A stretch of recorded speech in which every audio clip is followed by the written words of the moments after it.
Hey Renegade Nation, welcome back. Today I'm going to tie the Renegade Fly, which is one of my favorite flies to fish with. So I've got a size 14 hook and I'm using some 8/0 black thread.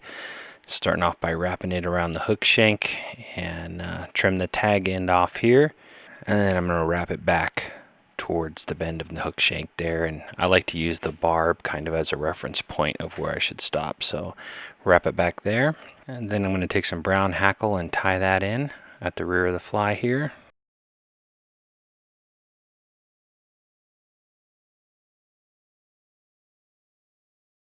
And I'm going to use my hackle pliers to get some good wraps on this. It can be a little tricky sometimes. So just wrap that around about 4 or 5 times until it looks sufficiently bushy. Trying to line up each wrap kind of close to the previous one.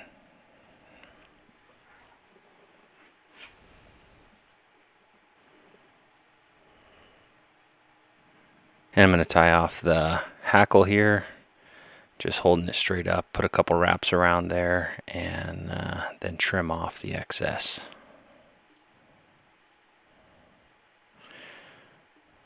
And we'll trim up the tip there of the feather and get that out of there. You can wrap it on underneath, it won't hurt anything, but I just like to trim it up.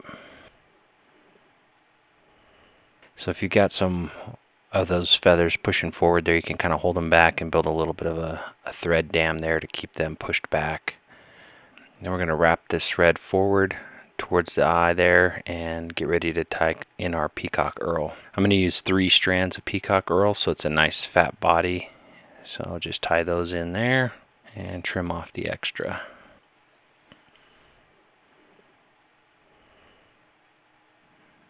And just wrap that back towards the rear hackle there. And if your peacock earl starts to come apart and get weird gaps, you can kind of twist it together and it helps make that nice full body there.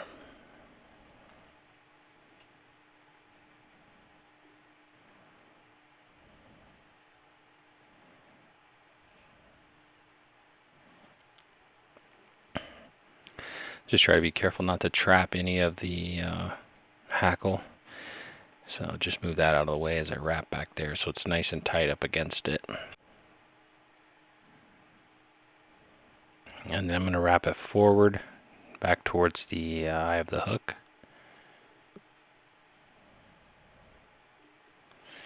And tie that in.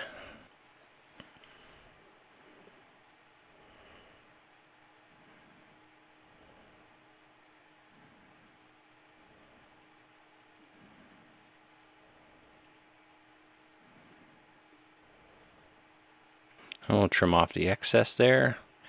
And then we'll put a few wraps over the top of the peacock earl. It can be a little bit fragile, so this just helps secure it a little bit better. So just wrap towards the rear and then bring it back up front there. And it won't mat it down too much, but helps it last a little bit longer. Now I'm going to take some grizzled hackle and tie that in on the front here.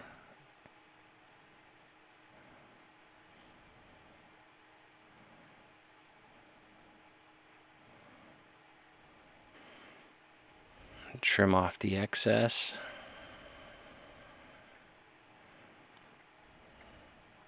And we'll do the same thing. We'll wrap it around 3 or 4 times until it kind of matches the same level of bushiness as the rear.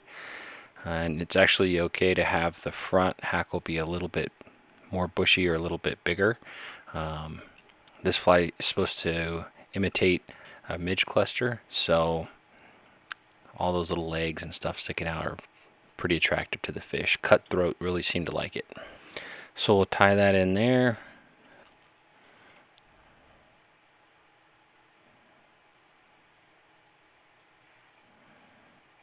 Snip off the excess.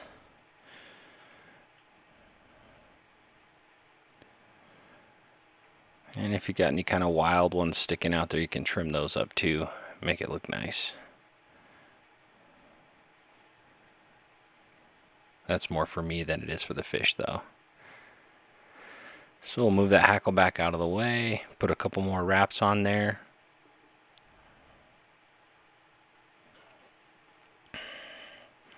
And then we're going to whip finish it. Just tie that off there.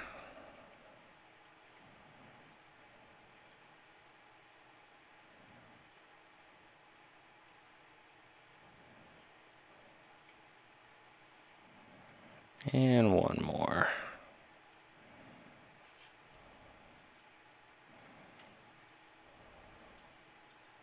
And we'll trim off our thread there and get ready to put some head cement on there.